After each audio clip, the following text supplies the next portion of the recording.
Did you know that Dior, the fashion icon who reinvented fashion, especially for women, would have ended up as a diplomat? Now you are thinking, if that was the case, how did he end up creating one of the most prominent fashion brands in the world? As of today, even though the original owner of Dior is no longer here, the brand continues to function as a go-to label for people with impeccable taste in clothes, perfumes, handbags, and other fashion accessories you can think of. In this video, we'll explore how Dior escaped being a diplomat, a tedious job that would have bored him out of his mind, and his journey into finding one of the most luxurious fashion brands in the world. This is going to be an interesting watch, so grab your earbuds and maybe a bowl of your favorite snacks, and let's get into it.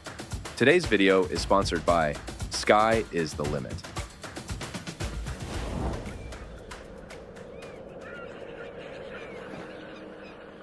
Most fashion idols that the world has ever known were born into abject poverty.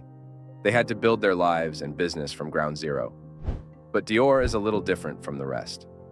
This is not to say he never experienced his fair share of hardship, but he was from what most people will agree to be a wealthy home. Christian Dior was born on the 21st of January, 1905 in Granville, a provincial coastal town in the Normandy region of France. He was the second of 5 children. Unlike other large families, Dior's family was not impoverished, and they had a house full of children. Dior and his siblings got the care and education that any child would be happy to have.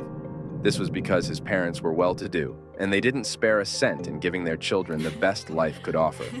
Dior's father, Maurice Dior, was a wealthy industrialist who specialized in producing fertilizers, while his mother, Madeleine Martine Dior, was a housewife who dedicated her time to full housekeeping. She found joy in raising her children, while she made dresses in her spare time. Although a lot of people didn't know the name Dior until Christian Dior made it popular. The name had been ringing a bell in Paris, where Dior grew up. The reason is that Maurice Dior was an affluent man who ran his agrochemical company. His mother too, Madeleine, hooked by the refined tradition of opulence, was known for her beautiful outfits and her flawless interior decoration and flowers. From all this, it is clear where Dior got his creativity and fashion sense. But that side of him didn't start to manifest until years later. When it was time for Dior to further his education, he wanted to study architecture because he loved art, but his father wouldn't have it. He felt it wasn't a befitting profession for somebody of their class. So what did he do? Maurice persuaded his son to be a diplomat. He was certain that once he finished school, Dior would be able to secure a job with the government. While Dior didn't see himself being a politician or diplomat, he decided to please his father and do his bidding. He was enrolled in École des Sciences in Paris, where he majored in political science. In 1928, when Dior was about 23 years old, he left school to pursue art, which was his original passion. As could be expected, his father didn't like how he threw away something promising for just a hobby. Dior teamed up with one of his friends. They decided to open an art gallery, but they had a tiny problem. They had no money. His father saw his plight and struck a bargain with him. The pact was that Christian Dior would not give his art gallery the Dior name, and in exchange for that, he gave him enough capital to set up his art gallery. Needless to say, Dior was beside himself with happiness. Finally, he could pursue and live his dreams. In the art gallery, he sold art by Picasso, George Braque, Jean Cocteau, and Max Jacob. He found joy in attending to his patrons, but sadly, this phase of his life was short-lived. Before we go to the next chapter, let me ask you this. Have you heard about Sky is the Limit? It's an exclusive fashion brand for people that value quality sneakers, with aspiration for greatness. You can check in the description section below. Let's continue with our story.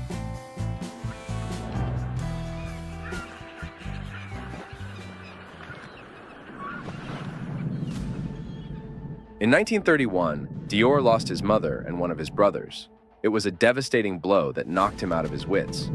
Also around this time, his father suffered major losses in his business because the Great Depression had kicked in. As a result, Dior could no longer continue his business. He lost his business and his apartment. At some point, he developed tuberculosis due to poor nutrition and inadequate clothing for the weather. To survive, he took to the street to sell fashion sketches to newspapers. He did this for some time before his talent was spotted. In 1937, Dior was employed as an assistant to Robert Piguet, a Swiss-born couturier. With Robert, he got the opportunity to design for 3 collections. It was while working with Robert that he learned the virtues of simplicity that defined the elegance in his designs when he eventually opened his fashion store. In 1939, the Second World War started, and Christian Dior was called up to fight in the army. He didn't stay long before returning home. Upon his return, he went back to designing and working in high fashion. He was employed in 1942 with Lucien Lelong Fashion House. There, he met Balmain, who became his co-designer. Remember, the war was still on while he was working for Lucien Lelong. For the duration of World War II, Dior, being an employee of Lelong, designed dresses for the wives and mistresses of Nazi officers and French collaborators. During his stint for other people, he started thinking about finding his own business. However, he knew his talent as a designer alone would not get him far. He needed to learn the nitty-gritty of the business, so he kept on working for fashion houses while gathering ideas for his launch. When the war ended in 1945, a millionaire called Marcel Boussac saw many empty factories that could be revamped and turned into fashion houses. Since he had always heard of Dior, he offered him an opportunity to help grow his proposed fashion house, but unexpectedly, Dior turned it down. Now you are wondering why he turned down an opportunity that other people would have grabbed with both hands. His reason was simple. Dior was tired of working for other people. He wanted something he could call his own. In the end, Boussac supported Dior with lots of money to open his own fashion house. But that was only the beginning.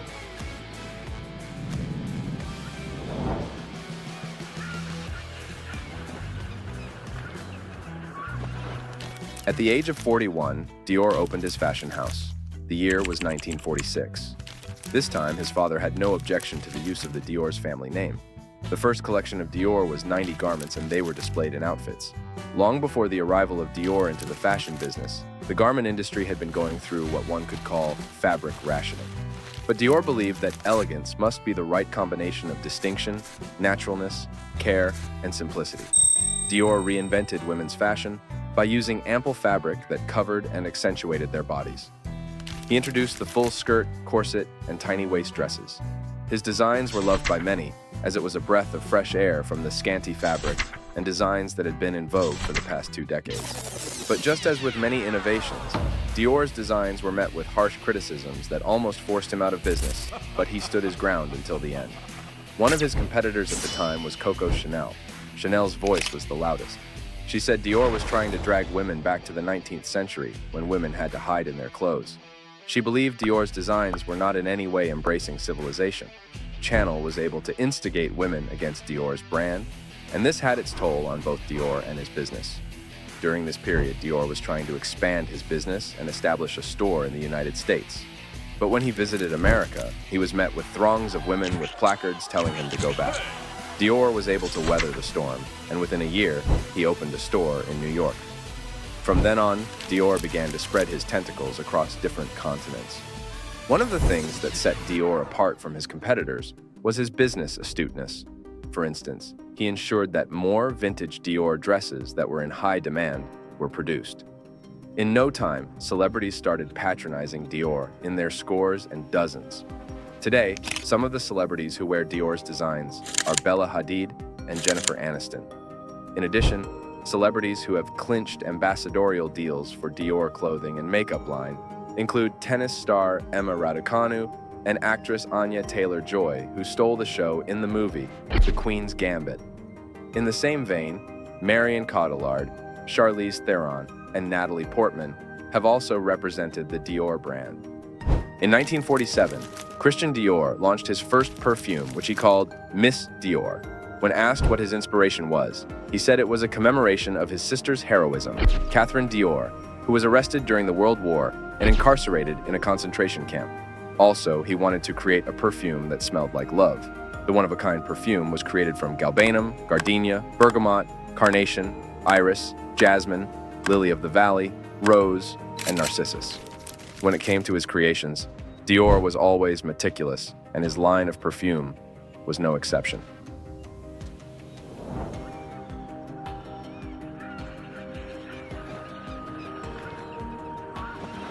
In 1955, Christian Dior noticed Yves Saint Laurent as a budding talent that needed to be groomed.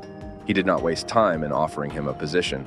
Yves became the designer assistant to Dior at just 19 years old. He would eventually succeed him after his death, But Yves had no way of knowing at the time.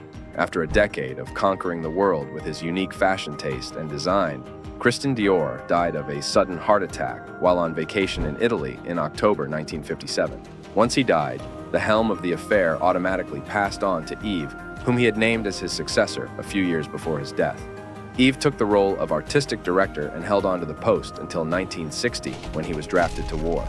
Dior has since grown in leaps and bounds. The brand has also been headed by some of the world's most gifted and sought-after designers like Yves Saint Laurent, John Galliano, Raf Simons, Marc Bohan, and Maria Grazia Chiuri. In the 1970s, Dior was a globally successful brand. However, it also became known as a hidden asset inside a family conglomerate called Boussac Saint Frères. Boussac Saint Frères finally filed for bankruptcy in 1978, and so did Dior become another acquired company, Wolf in Cashmere, Arnault Bernard. Arnault Bernard is a ruthless businessman who seemed to enjoy acquiring underperforming companies. Some of the popular brands he has acquired include Louis Vuitton, Hennessy, and Moet. Today, Dior is a standalone brand in the LVMH conglomerate. The brand is still one of the best when it comes to makeup, perfume, men's and women's ready-to-wear shoes and bags. What comes to your mind when you hear or see the Dior brand? We would like to read your thoughts in the comment section below. If you enjoyed this video, don't hesitate to like, share, and subscribe so you don't miss out on other videos like this when they drop. Finally, don't be afraid to stick to what you believe like Christian Dior. And always remember, sky is the limit.